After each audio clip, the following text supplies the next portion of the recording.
A man of God helps you depend on God, not on him.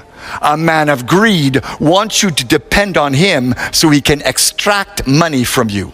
A lot of so-called prophets today charge people money for ministry. The more you pay, the more they pray.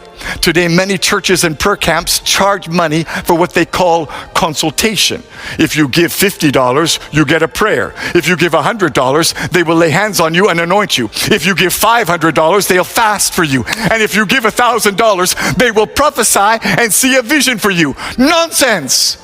Anybody who charges you for prayer or ministry is in error. Mark my words. A day of judgment is coming on the false prophets and the fake pastors in this land. They tell you, buy this anointing oil, buy this holy water, buy this prayer cloth.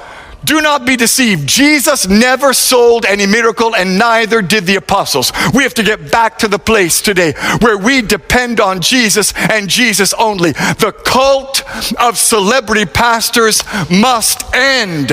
And here's the problem we make today. We think if a prophet speaks words that come to pass, well, then it means he's a true man of God. We think if a pastor performs miracles, signs, and wonders, that he must be operating in God's supernatural power. But the fact is, you can speak prophetic words that come to pass and still be a false prophet. You can perform miracles, signs, and wonders and still not operate in God's power. Because this is so important, let me emphasize it and say it again. Deception is not just wrong words, it's also a wrong lifestyle.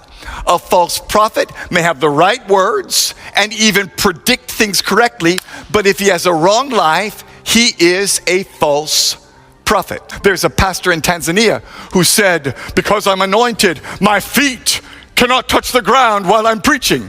He stood on top of his members while he preached. What is that? Nonsense. The pride in pastors today is making God angry. Pastors tell their members, bow down, kneel down, touch my feet. Stop it. Jesus and only Jesus must be glorified. A few years ago, Pastor Rabalago of the Mount Zion General Assembly in South Africa was spraying Doom, super multi-insect killer, in people's faces to cure their sickness. Pastor Light Monyaki of the Grace Living Hope Ministries commanded his congregants to drink rat poison as a demonstration of the power of faith. They died shortly after visiting his deliverance service. Ask yourself, where is that in the Bible? There's a great wave of error running through churches today. It's destroying pastors and ruining churches. It's causing men to backslide and making the gospel lose power. It's making a mockery of the truth and making men lose their faith. It's causing good Christians to turn from the truth and fall into sin.